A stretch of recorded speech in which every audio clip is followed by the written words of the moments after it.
सज्जन श्रोते जन हो. श्रीमद भगवद्गीतेमध्ये भगवान परमात्मा श्रीकृष्णांना अर्जुन म्हणतो, हे भगवन कृष्ण प्रभू,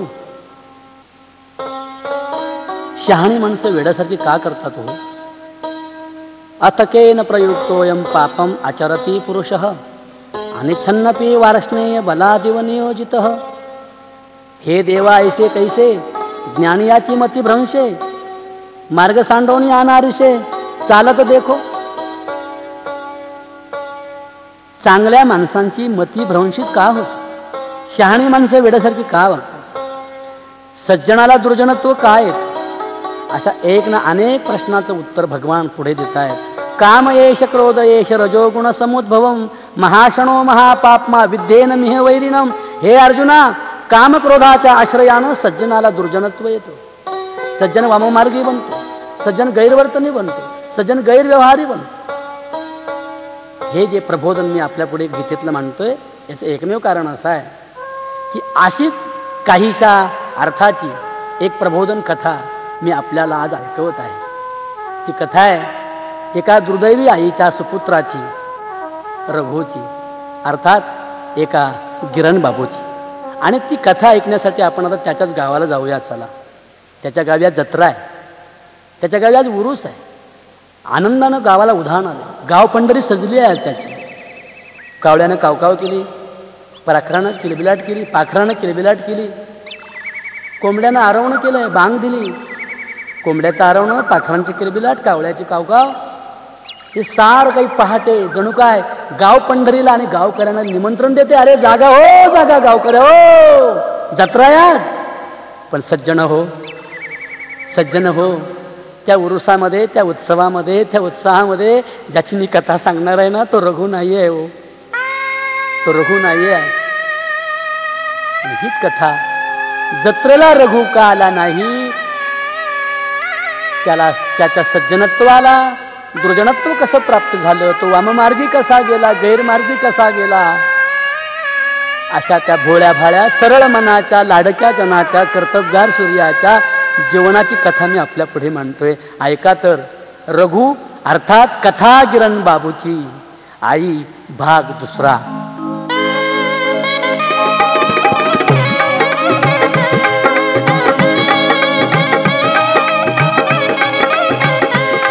सनवर्षाचा आला दिवस उगवला, सनवर्षाचा आला दिवस उगवला.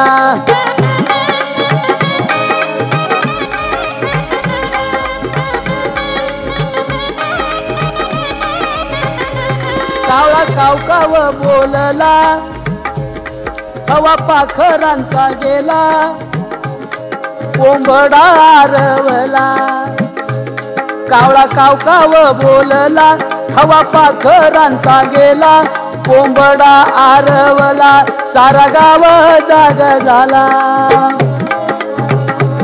सारा गाव जागा झाला, सारा गाव जागा झाला, सारा गाव जागा झाला, सारा गाव जागा झाला.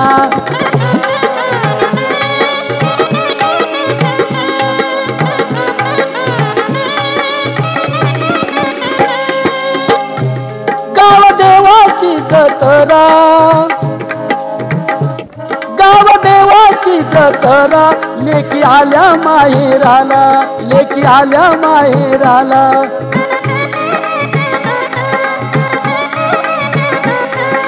मुंबई संबळून सारा चाकरमान्या आला, चाकरमान्या आला, चाकरमान्या आला.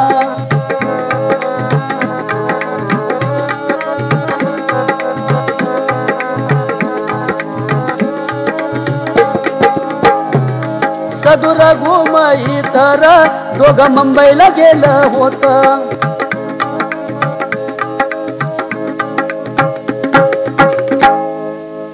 तर मंडळी, रघुच्या गावाची जत्रा, लेकी माहेराला आल्या. गाव कसं सजलं बघा. मुंबई संबईहून सारं चाकरमाने आलं. मुंबई संबईची माणसं गावात आली, सारं गाव रंगीत झालं. ढोलांचा, ताशांचा, लेझमांचा आवाज गावात घुमायला लागला. ढोल नगारे दुमदुमायला लागले. सुवासिनी हळदी कुंकवाच्या वाणानं आणि हळदीच्या आणि कुंकवाच्या सुगंधानं गाव काही वेगळ्याच गंधाने, सुवासाने बहरून आणि बावरून गेले. गावदेवाची जत्रा होती. लेझिम चालू झाली. लेझमावाल्या मंडळींनी गड्यांनी डाव धरला. पण एकच दुःख एका घरामध्ये होतं की ज्या जत्रेमध्ये दरवर्षी लेझमाच्या डावाला गडी पुढं असायचा, तो लाडका रघुच त्या जत्रेमध्ये नव्हता. रघु जत्रेला आला नाही. सदू जत्रेला आला हो, पण रघु आला नाही. सदू आणि रघु बरोबर मुंबईला गेले होते. आईच्या पावलांवर अश्रूंचा अभिषेक करून रघु मुंबईकडे रवाना झाला होता. रघुची आई विधवा होती. एका दारुड्याची बायको, श्रीमंत भावाची बहीण, पण दारुड्याची बायको झाली होती. रघु 6 महिन्याचा असतानाच रघुचा बाप गमावला होता. दारुड्या, बेकर्तबगार, कर्तव्यशून्य, आळशी, बेबनाव अशा अनेक विकृतींनी आणि विकाराने, गैरवर्तनाने भरलेला रघुचा बाप दारूच्या नादामध्ये आईन तारुण्यातच मेला आणि रघुच्या आईचं कपाळ पांढरं झालं होतं. त्या पांढऱ्या कपाळाला घेऊन रघुच्या आई लाडक्या बाळाला घेऊन लहानचा मोठा करत होती. तो तिचा लाडका बाळ आज मुंबईकडे निघाला होता. हो, एसटी मध्ये खिडकीच्या बाजूने बसलेल्या त्या रघुला, एसटी मध्ये खिडकीच्या बाजूला बसलेल्या त्या रघुला रघुची आई आपल्या डोळ्यामध्ये साठवत होती. आता माझं बाळ दिसणार नाही, आता माझं बाळ दिसणार नाही. हो, कितीतरी दिवस माझा राजा दिसणार नाही मला. रघु, मुंबईला गेलो, पत्र पाठव र बाबा. अरे तुझा बा मेल्यापासून 6 महिन्याचा असताना पासून र तुला पोटाशी सांभाळलाय मी माझ्या लाडक्या लेका. पत्र पाठव बरं. एवढ्या मोठ्या मुंबईमध्ये कोणी आपल्या जीवाभावाचं नाही बरं. रघु, चांगलं वाग बरं बाळ, चांगलं वाग. बापाच्या माघारी तुला घराण्याचं, गावाचं, समाजाचं नाव वाढवायचंय रघु. रघुची आई पोटतिडकीने बोलत होती, तळमळीने बोलत होती. डोळ्यामध्ये अश्रू बरसत होते. डोळ्यातल्या अश्रूने रघु तिला दुसर दिसत होता. ती डोळे ताणून ताणून पाहायची. लाडक्या लेकाला ती सारखं डोळ्यामध्ये साठवत होती आणि सांगत होती, रघु, मी लय र हलका, आतापर्यंत बघ र फाटक्या लुगड्याने हिंडते र बा. पण तुला कधी उघडा ठेवला का? कधी उघडा ठेवला का तुला? माझ्या पोटाला घासभर अन्न नाही खाल्लं. तुमचं पोट कधी उपाशी ठेवलं का? रघु आपल्या आईचे शब्द ऐकत होता आणि रघुचा बाण फुटत होता. रघु तरणाताठ्या 20 वर्षाचा पोरगा होता. पण ते तरणाताठ्या पोरग आईचं दुःख ऐकून ढसा रडायला लागलो. एसटीतून खाली उतरलो आणि आलं आणि कडकडून आईला मिठी मारली. आये आये आये, नगर रडूस. आईचे डोळे पुसले. तिला बरं वाटलं. आहे, मला आठवतं ना माझ्या आहे, तो आमच्यासाठी लय ग हाल काढल्यात. फाटक्या लुगड्यानं राहिली, तुटक्या चप्पलानं चालली, पण आमचं पाय कधी बिना चप्पलचं ठेवलं नाही. आई उपाशी पोटी राहिली, पण आमचं पोट कधी रिकामं ठेवलं नाही. आहे, तू फाटक्या लुगड्यानं राहिली. आहे, काळजी करू नको. आमच्या बापानं लई तुला त्रास दिला. दारू प्यायचा, जुगार खेळायचा, सट्टा खेळायचा, आफू, चरस, गांजा, गुटखा या नादानं आमचा बाप बदफैली बनला होता. आई, तू खूप दुःख काढलं माझ्या बाच्या राजानं. बा मेल्यानंतर 20 वर्ष तू मला सांभाळायचं. आई, आता नाही तुला दुःख द्यायचं. आई, मी मुंबईला गेलो ना, गिरणीमध्ये कामाला राहील. गिरणीच्या कामाचा पहिला पगार आला का माझ्या आहे तुला नवं कोरं लुगडं आणील ग, नवं कोरं लुगडं आणील.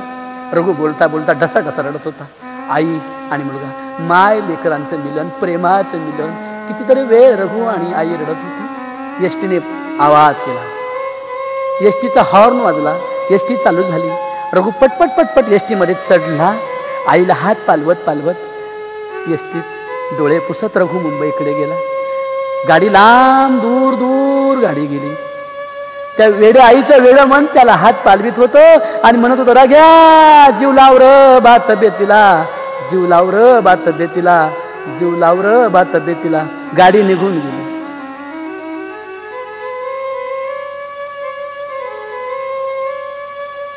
गाडी निघून गेली आणि रघुच्या आईच्या आयुष्यातल्या आठवणीची गाडी चालू झाली.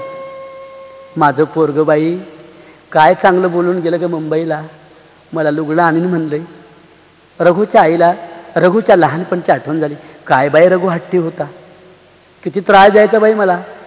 10वीला तर 2 वेळा नापास झाला होता. रघुच्या आईला रघुच्या लहानपणाची आठवण झाली. रघुच्या आईने रघुला लहानपणी रघु जेव्हा त्रास द्यायचा, हट्ट करायचा, तेव्हा एक शिकवण दिली होती. त्या गाण्यांच्या ओळी रघुच्या आईला आठवायला लागल्या. ती म्हणायची, हा एकुलता एक माझा बाळ, वागतो बहुत खट्याळ. हा एकुलता, हा एकुलता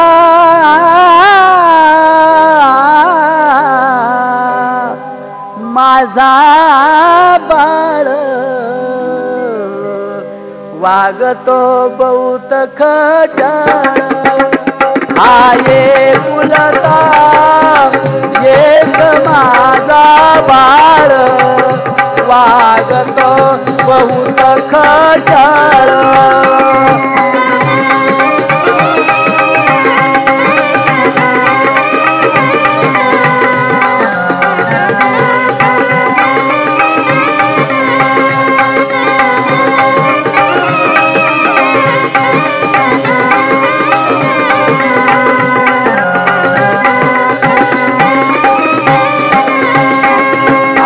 वर्ष 16 लागला गैर धंद्याला. अवघ वर्ष 16 लागला गैर धंद्याला. दुर्गुणानी याला घातली माळ, वागतो बहुत खट्याळ. हा एकुलता एक माझा बाळ, वागतो बहुत खट्याळ.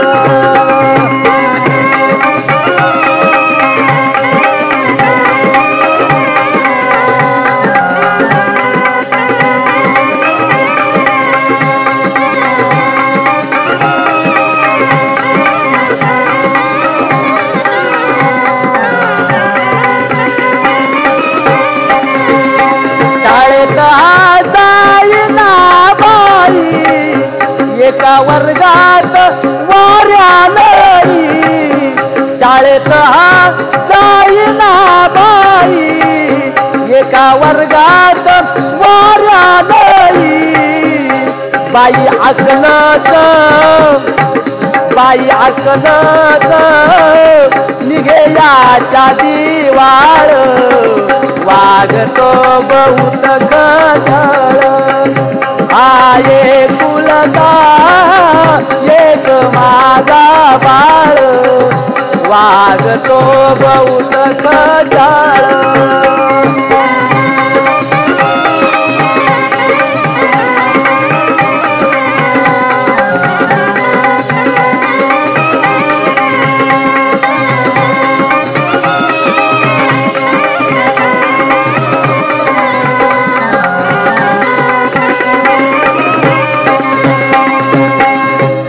रघुच्या आईला आठवण झाली, याच्या बरोबरची पोरं पास झाली होती आणि हा 10वीला 2 वेळा नापास झाला. काय बाई माझं पोरगं हट्टी. याच्या बरोबरीची पोरं त्यांचा अभ्यासावर जोर. याच्या बरोबरीची पोरं त्यांचा अभ्यासावर जोर. हा बाई तवरी ग, तवरी पोरांमध्ये खेळ खेळतो माझा रघु. हा तवरी ग पोरात खेळतो खेळ, वागतो बहुत खट्याळ. हा एकुलता एक माझा बाळ, वागतो बहुत खट्याळ.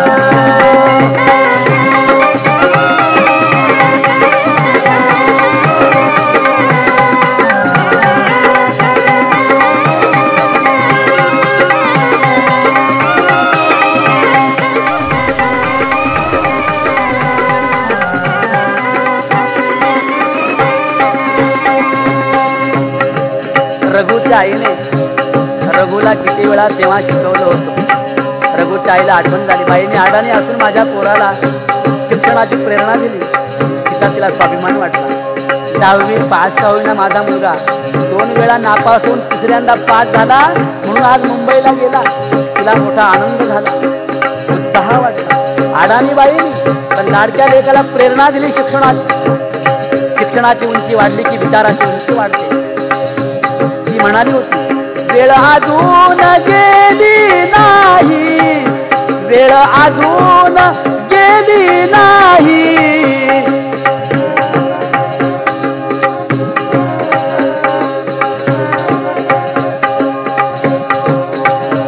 नियमाने शाळेत जाई, नेमाने शाळेत जाई,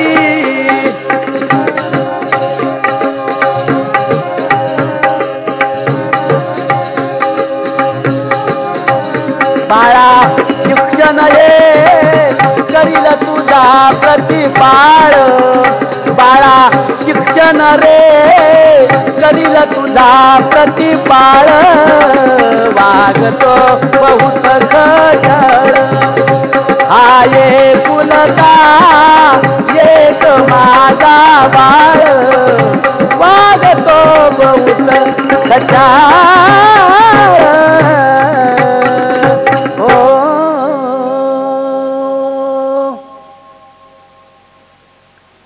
एसटी मुंबईला गेली. रघु एक गावचं ग्रामीण पोरग हो, कधी शहरच कधी पाहिलं नव्हतं. आईच्या कुशीतलं लाडकं लेकरू हो ते गोजीरवाणं. 20 वर्षाचं बच्चे. एसटीतून खाली उतरलं. रात्री 10 वाजले होते. मुंबईत शिरला तेव्हा. मुंबईत प्रवेश. अरे बाप रे, मुंबई नगो, केवढं मोठं शहर. अरे बाप रे. रघुच्या तोंडावर रघुने चापटी मारून घेतलं. केवढं गाव मोठं ये. दिव्यांच्या रोषणाईने लखलखीत झालेली ती मुंबई पाहिली. आणि रघु सदूला म्हणला, सद्या अरे राव, मुंबईला काय कायमची दिवाळी असते का काय र?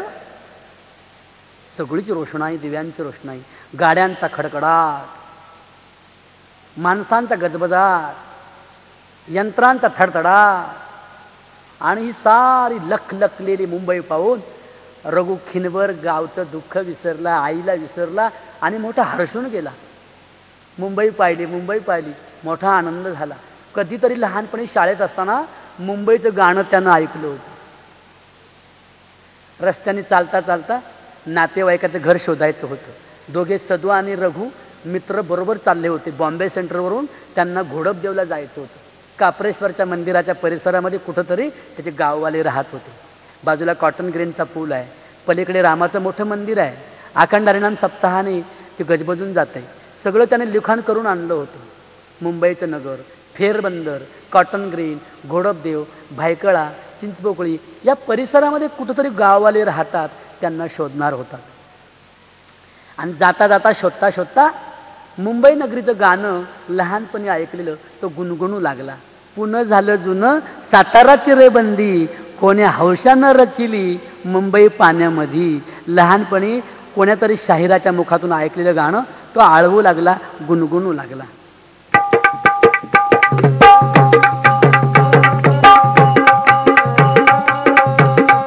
पुणं झालं जुनं साताराची रे बंदी, पुणं झालं जुनं साताराची रे बंदी,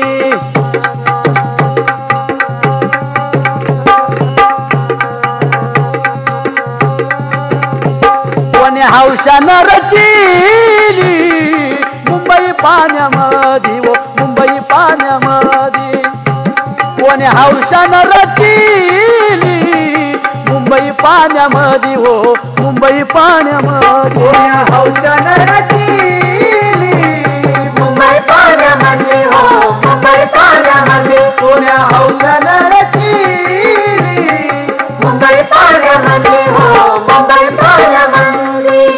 पुणं झालं जुनं साताऱ्याला कुलूप, पुणं झालं जुनं साताऱ्याला कुलूप, पुणं झालं जुनं साताऱ्याला कुलूप, पुणं झालं जुनं साताऱ्याला कुलूप पुन्हा झालं जुन साताऱ्याला कुलूप पुन्हा झालं जुन साताऱ्याला कुलूप पुन्हा झालं जुनं साताऱ्याला कुलूप पुन्हा झालं जुनं साताऱ्याला कुलूप ये मुंबई नगर गिरणीवाल्यांचा मुलूक वाल्यांचा मुलूक मुंबई नगर गिरणीवाल्यांचा मुलूक वाल्यांचा मुलूक मुंबई नगर गिरणीवाल्यांचा मुलूक गिरणीवाल्यांचा मुलूक मुंबई नगर गिरणीवाल्यांचा मुलूक गिरणीवाल्यांचा मुलूक घोडप देवता बाबा काप्रेश्वर बाबा लई सत्याचा सांगती कॉटन ग्रीनचा राम लई सत्याचा सांगती कॉटन ग्रीनचा राम लई सत्याचा सांगती कॉटन ग्रीनचा राम लई सत्याचा सांगती वाळकेश्वरचा देव लई सत्याचा सांगती आई ग मंब देवी लई सत्याची सांगती आई ग मंबा देवी लई सत्याची सांगती आई ग मंबा देवी लई सत्याची सांगती त्याच्या ग नगरामधी माझी बाळक नांदती बाळक नांदती त्याच्या ग नगरामधी माझी बाळक नांदती बाळक नांदती त्याच्या ग नगरामधी माझी बाळक नांदती बाळक नांदती त्याच्या ग नगरामधी माझी बाळक नांदती बाळक नांदती आई ग मंबा देवी तुझं सोन्याचं कंबाळ आई ग मंबा देवी तुझं सोन्याचं कंबाळ आई ग मंबा देवी तुझं सोन्याचं कंबाळ आई ग मंबा देवी तुझं सोन्याचं कंबाळ तुझ्या ग नगरामधी माझ्या बाळाला सांभाळ बाळाला सांभाळ तुझ्या ग नगरामधी माझ्या बाळाला सांभाळ बाळाला सांभाळ तुझ्या ग नगरामधी माझ्या बाळाला सांभाळ बाळाला सांभाळ तुझ्या ग नगरामधी माझ्या बाळाला सांभाळ बाळाला सांभाळ मुंबईचं गाणं गुणगुणत घोडपदेवच्या परिसरात काप्रेश्वर बाबाच्या शेजारी बुवाच्या चाळीत रघुचा कोणीतरी नातेवाईक होतं. त्या नातेवाईकाच्या घरी रघु गेला. नातेवाईक प्रेमाचे होते. दुसऱ्या दिवशी नातेवाईकांनी रघुला हाताशी धरलं आणि लगेच कापसाच्या गिरणीमध्ये कामाला लावून टाकला. रघु कापसाच्या गिरणीत कामाला लागला. सधू सुद्धा त्याच्याबरोबर कापसाच्या गिरणीत कामाला लागला.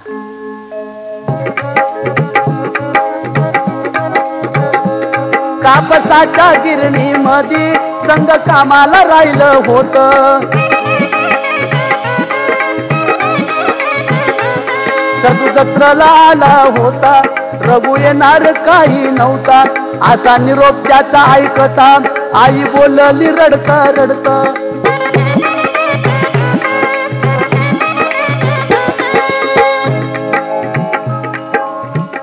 सदू जत्रेला आला पण माझा बाई रघु कसा आला नाही ग. माझा रघु कसा आला नाही. का रस्ता द्या. अरे माझा रग्या कसा नाही आला बा. रघुच्या आईनं सदूला विचारले, अरे माझ्या बाळाला सोडून कधी पाण्याचा तांब्या ओठाला लावला नाही की घासभर भाकर तोंडामध्ये घातली नाही. त्याला सोडून कधी तांब्या पाण्याचा तोंडाला लावला नव्हता.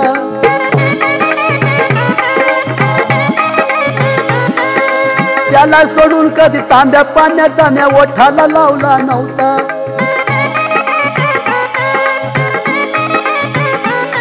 बाई त्याला सोडून कधी घास भाकरीचा मी तोंडात घातला नव्हता.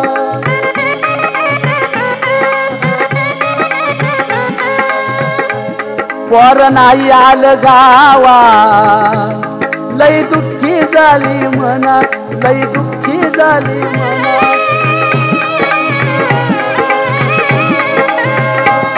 रघु गावाचा लाडका होता. रघु गावाचा लाडका होता, रघु भावाचा लाडका होता, रघु बहिणींचा लाडका, रघु भावांचा लाडका, रघु मित्रांचा लाडका होता रे हे।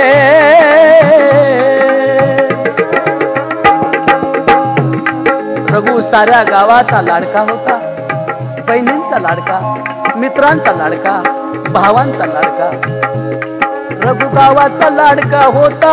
हळ हळ वाट जना, हळ हळ वाट जना, हळ हळ वाट जना, हळ हळ वाट जना, हळ हळ वाट जना, हळ हळ वाट जना, हळ हळ वाट जना।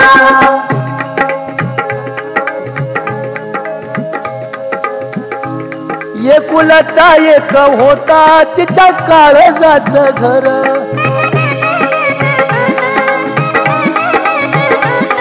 एकुलता एक होता तिच्या काळजाचं घर।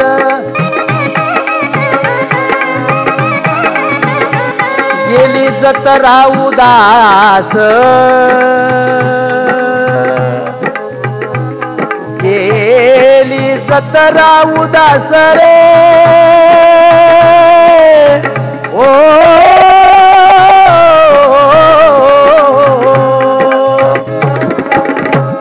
गेली जत्रा उदास, जीवा लावून हुर हुर, जीवा लावून हुर हुर, जीवा लावून हुर हुर, जीवा लावून हुर हुर, जीवा लावून हुर हुर, जीवा लावून हुर हुर, जीवा लावून हुर हुर, जीवा लावून हुर हुर, जीवा लावून हुर हुर।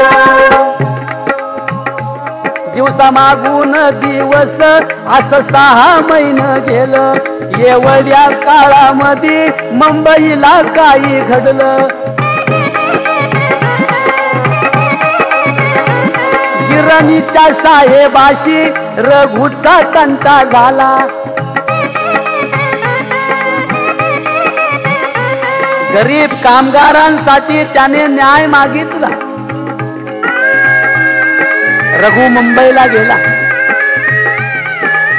गिरणीच्या कामामध्ये नोकरीला लागला।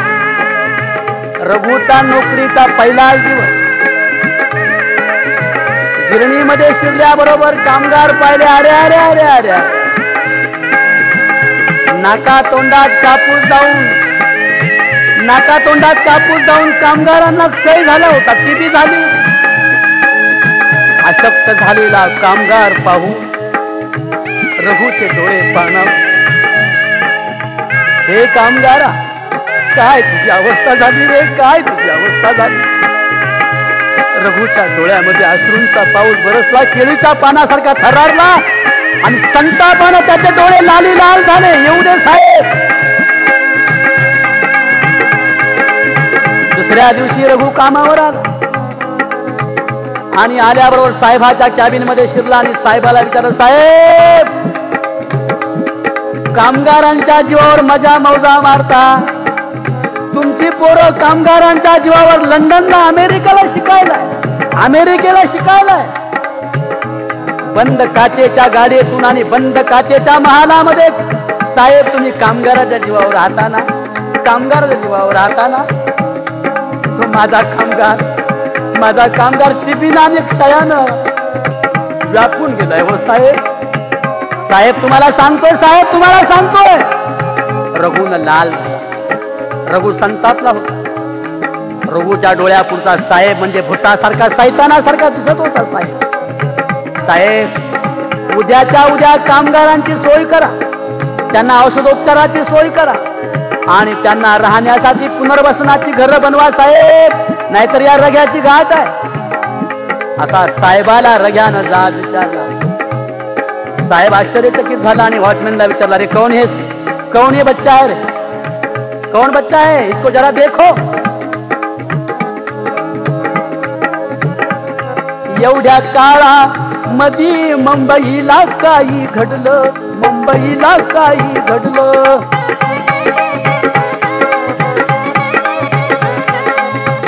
काय घडलं मुंबईला? गिरणीच्या साहेबाशी आणि रघुचा तंटा झाला। गिरणीच्या साहेबाशी रघुचा तंटा झाला.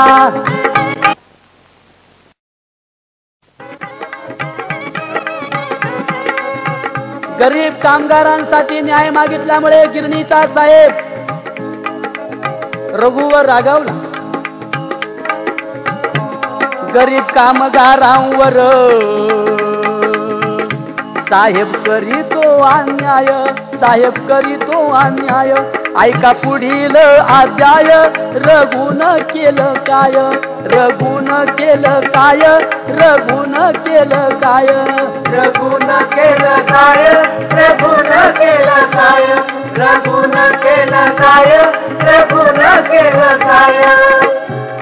साहेब माथे फिरू चळू लागला रघुला, चळू लागला रघुला.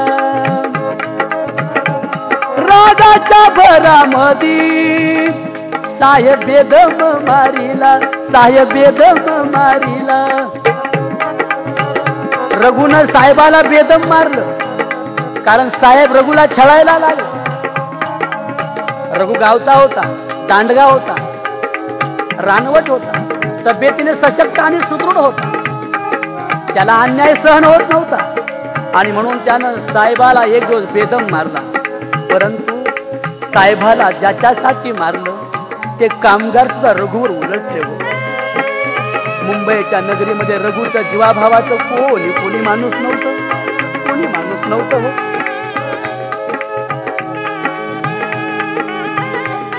रघुच्या जीवाभावाचं कोणी माणूस नव्हतं.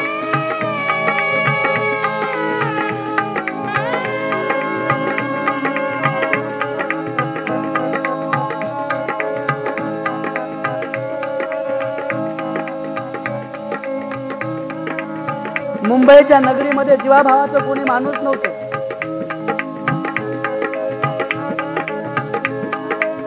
मुंबईमध्ये जीवाभावाचं कोणी माणूस नव्हतं हो रघुच्या.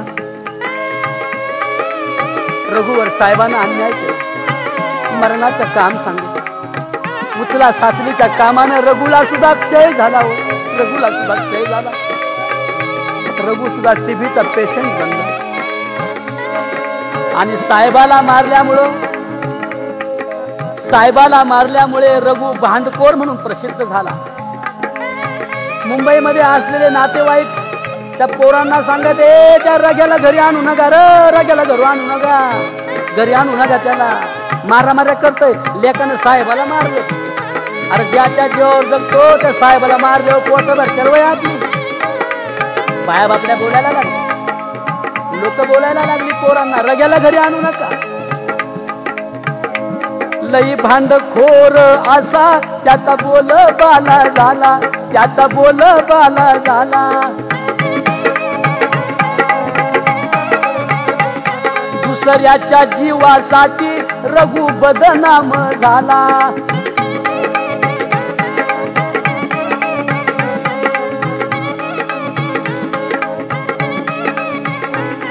ज्यांच्यासाठी त्याने लढाई केली ते कामगार सुद्धा उलटले. ज्यांच्यासाठी तो लढला ते कामगार उलटलं, ते कामगार उलटलं, ते कामगार उलटलं. रघुमनी उमजला, अरे सार्थक नाही झालं, माझं सार्थक नाही झालं.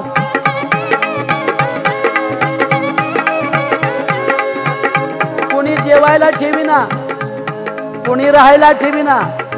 कोणाच्या घरी जेवायला गेला, राहायला गेला तर त्या बाया म्हणत, हे मेल्या घ्या. आई विधवा, 6 महिन्याचा असताना बाप मेला तुझा दारुड्या बाप. चांगलं वागायचं सोडून मग महिला आल्या साहेबाला मारतोय का.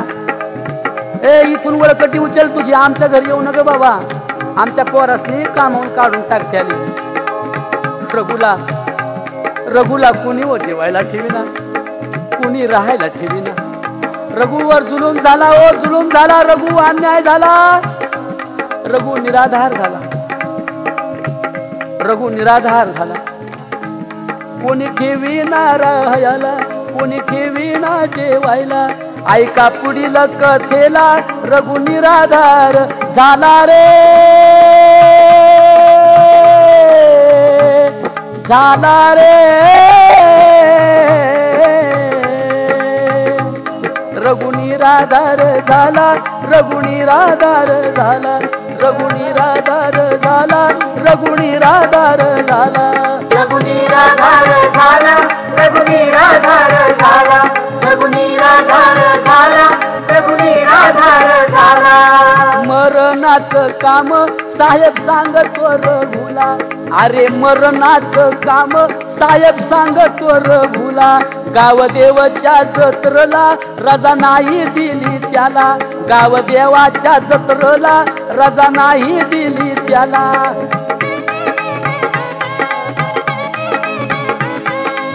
साहेबाला विनंती केली साहेब अहो मुंबईमध्ये राहणार सारं माझं गावाला जत्रेला गेलं अरे माझी आई वाट पाहत असेल र बाबा मला जत्रेला रजा द्या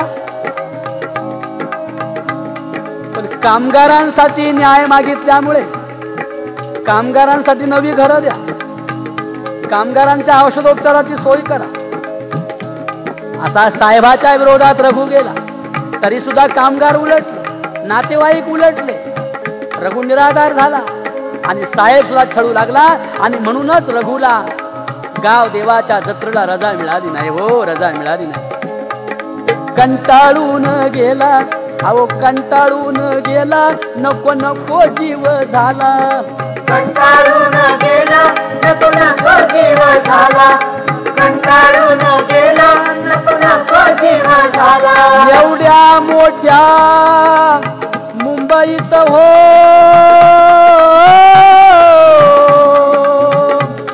कोणी वाली नव्हतं त्याला एवढ्या मोठ्या मुंबईत कोणी वाली नव्हतं त्याला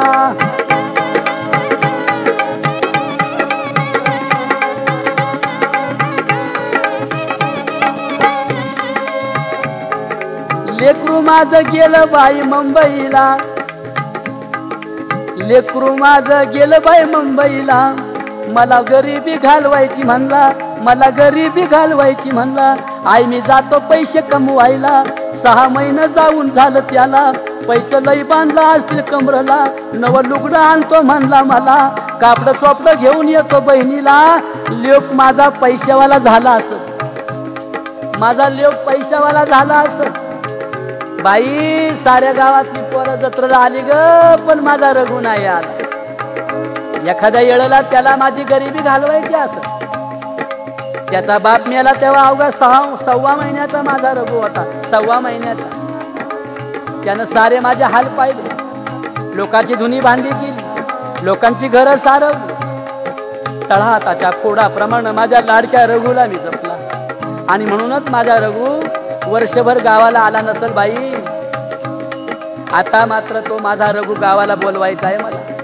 लई पैशावाला झाला लोक माझा पैशावाला झाला करून टाकते त्याच्या मी लग्नाला करून टाकते त्याच्या मी लग्नाला असा विचार आईने ओ केला असा विचार त्याच्या आईनं केला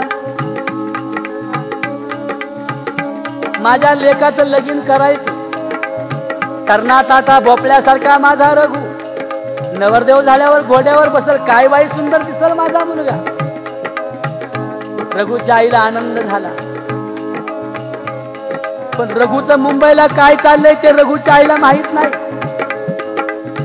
माझ्या लेकाचं लगीन करायचंय वर्षभर पैसे कमावला असतील घेऊन येईल पैसे माझ्या धाकट्या भावाची लेक माझ्या रघ्याला लय आवडत आता उद्या माहेरी जाते आणि रघुच्या आई माहेराला गेली आई गेली माहेराला पुसू लागली भावाला आई गेली माहेराला पुसू लागली भावाला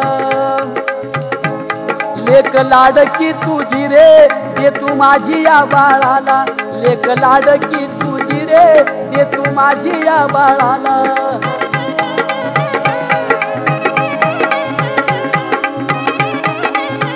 ए दादा माझा रघु आता पहिल्यासारखा नाही राहिला र मुंबईला गेलाय गिरणीत कामाला लागलाय म्हणत्यात वर्षभर कुठं आलाय असलं पैसे कमवून आणले बघ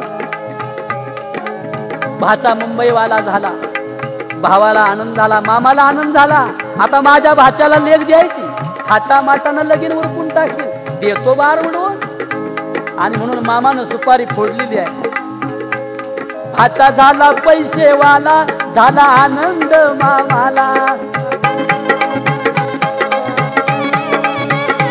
टाकली फोडून सुपारी, टाकली फोडून सुपारी, लागला लग्नाच्या कामाला, लागला लग्नाच्या कामाला.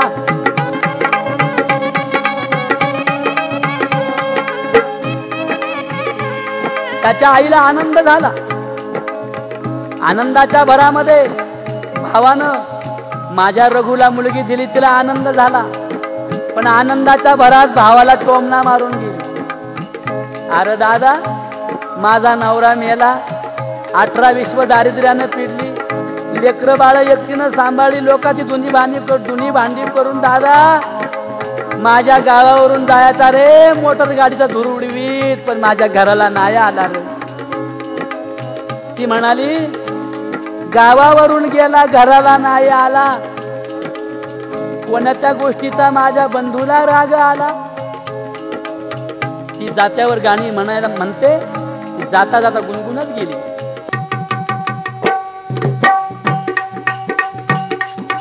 गावावरून गेला गेला,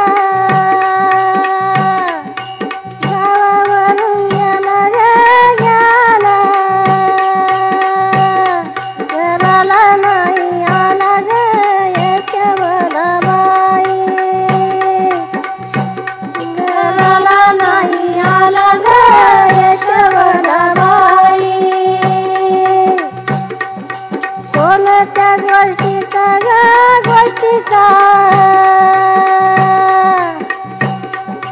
कोणत्या गोष्टीचा ग गोष्टीचा, रागबंधवाला आला ग यशोदाबाई, रागबंधवाला आला ग यशोदाबाई. लाडकी बहीण ग बहीण, लाडकी बहीण ग बहीण, याने दुबळ्याला दिली ग यशोदाबाई, याने दुबळ्याला दिली ग यशोदाबाई.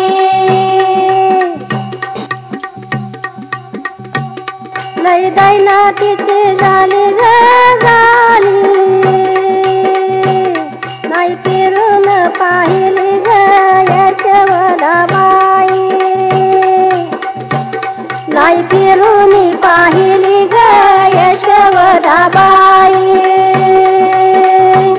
नाही फिरून पाहिली ग यशोदाबाई, नाही फिरून पाहिली ग यशोदाबाई, नाही फिरून पाहिली ग यशोदाबाई.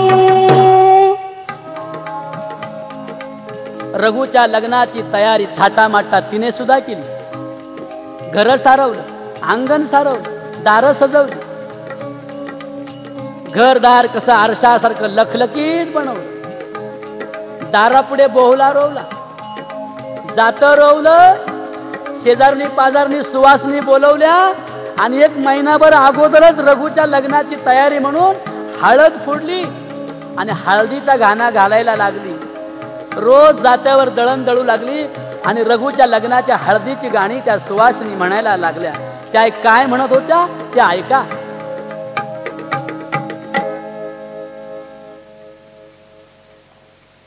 इथं ताईचं गाणं. जाते सवारा तुला सुपारी बांधली ग सईबाई,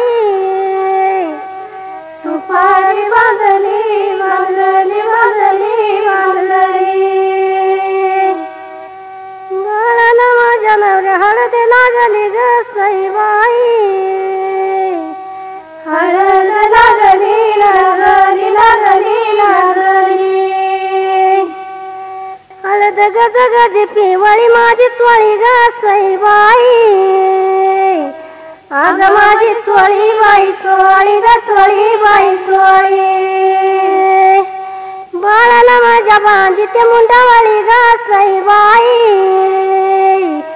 बांधीते मुंडावळी मुंडावळी गवळी मुंडावळी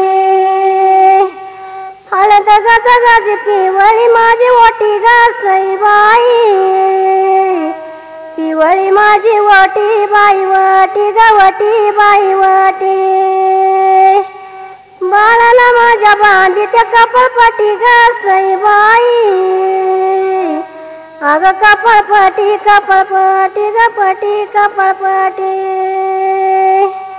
मांडवाच्या दारी जावा जावांचा रुसावा ग सईबाई जावांचा रुसावा रुसावा रुसावा रुसावा माझ्या बंधूचं पाताळ जाऊ बाईला नेसावा ग सईबाई बाईला नेसावा नेसावा नेसावा नेसावा. रघुच्या आईला आनंद झाला. जात्यावर जळू लागली. लग्नाची तयारी केली. पण रघुला माहीतच नाही. आणि रघुचं मुंबईमध्ये काय हाल चाललेत हे रघुच्या आईला माहीत नव्हतं. रघुला साहेबांना छळला. मरणाचं काम सांगे. रघुला सुद्धा गिरणीमध्ये काम करून करून टीबी आणि क्षय झाला. कामगारांच्या विरोधात लढाई केली. त्यामुळं साहेब छळू लागला. कोणी जेवायला ठेवना, खायला ठेवना. रघु आजारी पडला आणि रघु भ्रमिष्ठ झाला. ज्यांच्यासाठी लढाई करतो ती माणसं मला मदत करत नाहीत. रघु पोट तिडकीने चिरडला, रागावला, संतापला आणि सरळपणा विसरून गेला. कॉटन ग्रेनच्या फुलाखाली रात्री झोपायचा, वडापाव खायचा. आणि त्याच भ्रमिष्ठ अवस्थेमध्ये वाममार्गी जोडीदार मिळाले. रघु वाममार्गी झाला. रघु वाईट नादाला लागला. कंटाळून गेला नको नको जीव झाला. कंटाळून गेला नको नको जीव झाला. कंटाळून गेला नको नको जीव झाला. कंटाळून गेला नको नको जीव झाला. वाईटाच्या संगतीनं रे रघु वाम मार्गी झाला. रघु वाम मार्गी झाला. एवढ्या मोठ्या मुंबईत कोणी वाली नव्हतं त्याला. भ्रमलेपणात बुद्धीचा तोल गेला.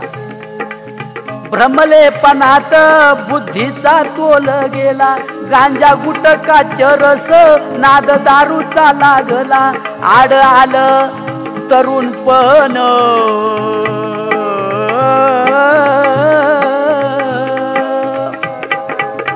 आयुष्यभर वयाच्या 20 वर्षापर्यंत ब्रह्मचर्याचं पालन केलं. मारुतीची पूजा करायची. गावाला असताना तरण्याताच्या पुरी बाळींकडे कोणी पाहिलं वाकड्या नजरेने रघु त्या सिंगल टवाळ खोराला नाका तोंडातून रक्त पडेपर्यंत बेदम मारायचा. असा ब्रह्मचारी रघु दारूच्या गांजाच्या नादानं फसला. भ्रमलेपणात बुद्धीचा तोल गेला आणि वाईटाच्या संगतीने रघु एक दिवस वेश्येच्या माडीवर गेला. आड आलं तरुणपण आड आलं तरुणपण.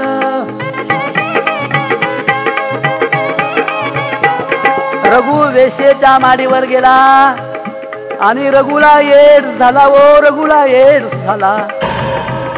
आड आलं तरुणपण एड्स रघुला हो झाला. आड आलं तरुणपण रघु आजारी पडला.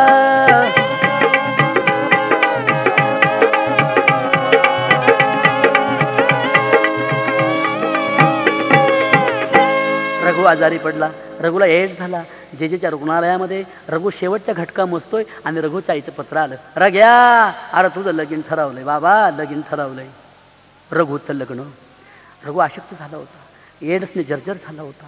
एड्सचे जंतू माणसाचे हाडं काडं रक्त मांस खाऊन टाकतात. रघु बावली सारखा झाला होता आणि रघु ते पत्र वाचू लागला. रघ्या तुझ्या मामाची लेक तुला लई ना आवडतील का? मी ठरवली बरं तुला लग्न करायचे तुझं. रघु तुझं लग्न करायचे. रघुच्या डोळ्यातले अश्रू त्या पत्रावर पडले. लग्न नावाच्या शब्दावर रघुच्या डोळ्यातले अश्रू टिपकले आणि त्या लग्नाच्या ठिकाणी रघुला विघ्न शब्द दिसला आणि रघु तेवढ्याच मोठ्या आवाजानं बोलला, आहे आहे आता माझं लगीन नाही होणार ग, आहे माझं लगीन नाही होणार ग, आहे आहे माझं लगीन झालंय ग, मृत्यूशी माझं लगीन झालंय आहे. जेव्हा माझ्या प्रेताची वरात तुझ्या घरापुढे येईल तेव्हा माझ्या आहे धीर धर ग, माझी आई धीर धर, धाडस धर. तुझा लाडका रघु तुला नवं कोरं लुगडं आणायला मुंबईला आला होता ना ग आई, पण हा दुर्दैवी सुपुत्र तुला नवं कोरं लुगडं घेऊ शकला नाही ग आई. एवढंच रघु म्हणाला आणि रघुचं ते शरीर दान कॉटवर आदळलं आणि रघुची प्राणज्योत अनंतामध्ये विलीन झाली. रघुची प्राणज्योत अनंतात विलीन झाली. रघुच्या प्रेताची गाडी गावाला गेली. रघुच्या प्रेताची बॉडी, बावलीसारखं शरीर रघुच्या वस्त्रीवर आणून ठेवलं. रघुच्या आईचा भरवसाच बसेना. कोणाचा रमेल हा मृदा आणलाय माझ्या घरात, कोणीतरी ती समजूत घातली. अगं रघुचं प्रेत म्हणाल्या बरोबर लाडक्या आईनं लाडक्या लेकाच्या प्रेतावर बसकन मारली आणि ढसाढसून रडू लागली, रग्या माझ्या लाडक्या राजा, काय केलंस रे तू, ये माझा राजा,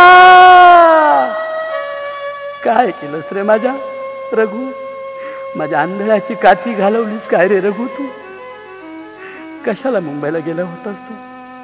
गिरणीचं काम लई सांगती वंगाळ, माझ्या लाडक्या बाळाच्या देहाची झाली राळ, बाई हाडाची झाली काड जशा कापसाच्या वाती, हाडाची झाली काड जशा कापसाच्या वाती, माझ्या लाडक्या बाळाच्या देहाची झाली माती. रघुची आई म्हणते, कोण्यातरी बायांना सांगितलं असतं ग बाई, आयांनो बायांनो कोणी जाग मुंबईला, सांगा निरोप बाळाला ये निघून गावाला, लोकाच्या शेतावर मोल मजुरी करून दिस रात मी राबीन माझ्या बाळाला पोशीन. माझ्या लाडक्या रघु तुला मला हे माहीत असतं तर माझ्या रघु तुला मी मुंबईहून गावाला आणला असता रे. लोकांची मोलमजुरी करून बाळा तुला मी सांभाळला असता रे रघु.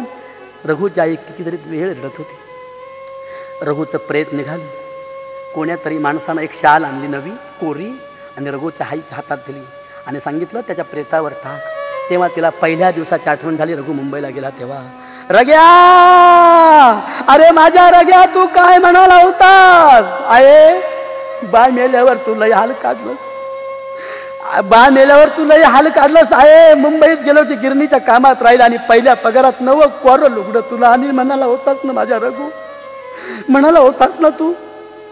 पण माझ्या राजा तू मला कोरं लुगडं आणलं नाहीस र, पण तुझ्या मुडद्यावर तुझ्या प्रेतावर मला नवी कोरी शाल घालावी लागते. रग्या माझं काय दुर्दैव आहे. रघुची आई खूप रडत होती, भयंकर रडली. तिला कोणी सावरायला पुढे धजवत नव्हतं. सारे गाव रडत होतं, कारण रघु होताच तसा. गावी असताना तो आडल्या नडल्यानं मदत करायचा, रक्तदान शिबिर आयोजित करायचा. आंधळ्यांसाठी, पांगळ्यांसाठी, लुळ्यांसाठी, गोरगरिबांसाठी, महारोगांसाठी कायम कायम झटायचा. गावात तरण्या ताठ्या पोरींची कोणी टिंगल टवाळी केली तर रघ्या त्यांना नाका तोंडातून रक्त पडेपर्यंत बेदम मारायचा. असा सगळ्यांचा लाडका रघु. त्याने तर एकदा तर त्याने पाण्यामध्ये बुडणाऱ्या 5 पोरांना 2 किलोमीटर पोहोच जाऊन वाचवलं होतं. असा तरणा ताठा सशक्त रघु गेल्यानं साऱ्या गावाला दुःख झालं, साऱ्या गावाला दुःख झालं. प्रेत निघालं आणि लोक रडायला लागली आणि रडता रडता कोणाच्या तरी मुखातून आवाज आला, लाडका जनाचा, सरळ मनाचा, कर्तबगारीचा सूर्य मावळला हो मावळला, कर्तबगारीचा सूर्य मावळला हो मावळला.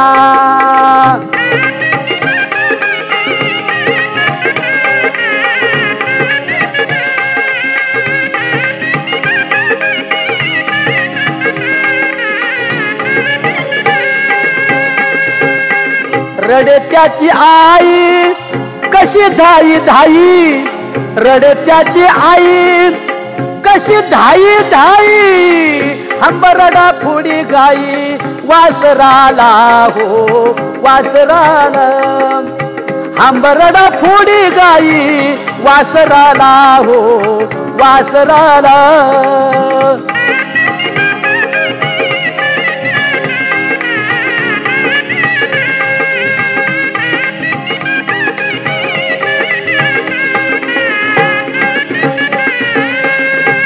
मी ज्ञानेश्वर कृष्णाजी वाबळे पाटील वडगाव सहाणी राहणार आळंदी आश्रम. तरुणांनो मी सांगतोय तुम्हाला तुमची मला दया आहे. भ्रमलेपणात बुद्धीचा तोल जाऊ देऊ नका आणि त्यासाठी कोण्यातरी सत्पुरुषाची संगत करा. आळंदी पंढरीचे वारकरी बना, ज्ञानेश्वर माऊलींचे भक्त बना, गळ्यामध्ये माळ घाला, एकादशी धरा, संतांची संगत करा. म्हणजे सुख दुःखे समे कृत्वा लाभा लाभो जया जयो. सुख दुःखाच्या प्रसंगी अनुकूल आणि प्रतिकूल प्रसंगामध्ये तुमच्या बुद्धीचा तोल जाणार नाही. दारू, गांजा, गोवा, गुटखा, चरस अशा अंमली पदार्थांचा स्वीकार करू नका. तारुण्य आड येऊ देऊ नका आणि त्यासाठी सत्पुरुषांची संगत करा.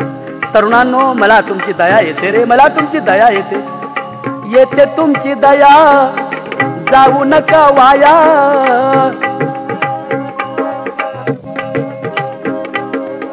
येते तुमची दया जाऊ नका वाया. प्रेम माया द्या रे तुम्ही आई बापाला. प्रेम माया द्या रे तुम्ही माय बापाला. प्रेम माया द्या रे तुम्ही माय बापाला.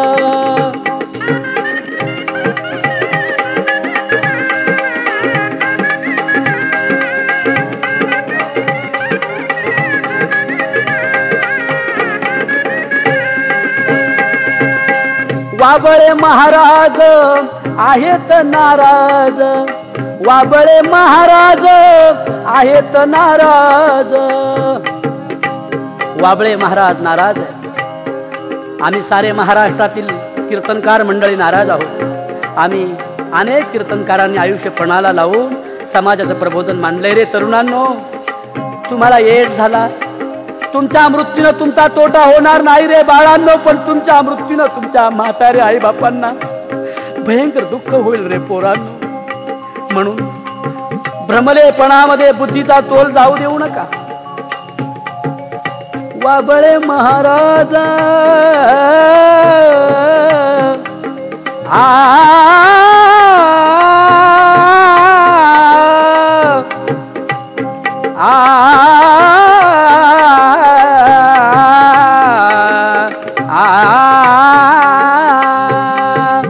वाबळे महाराज आहेत नाराज. वाबळे महाराज आहेत नाराज. येड स्वतो आज कसा तरुणाला. येड स्वतो आज कसा तरुणाला हो तरुणाला. येड स्वतो आज कसा तरुणाला हो तरुणाला.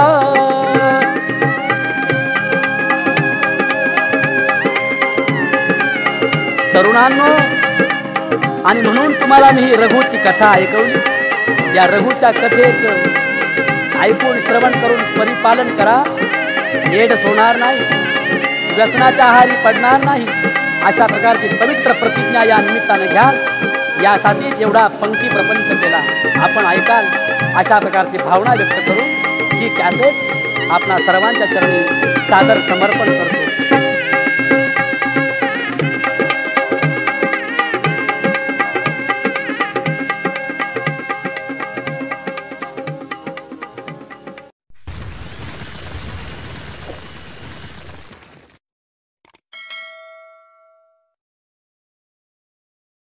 Share this video, subscribe this channel, press the bell icon on the YouTube app and never miss another update.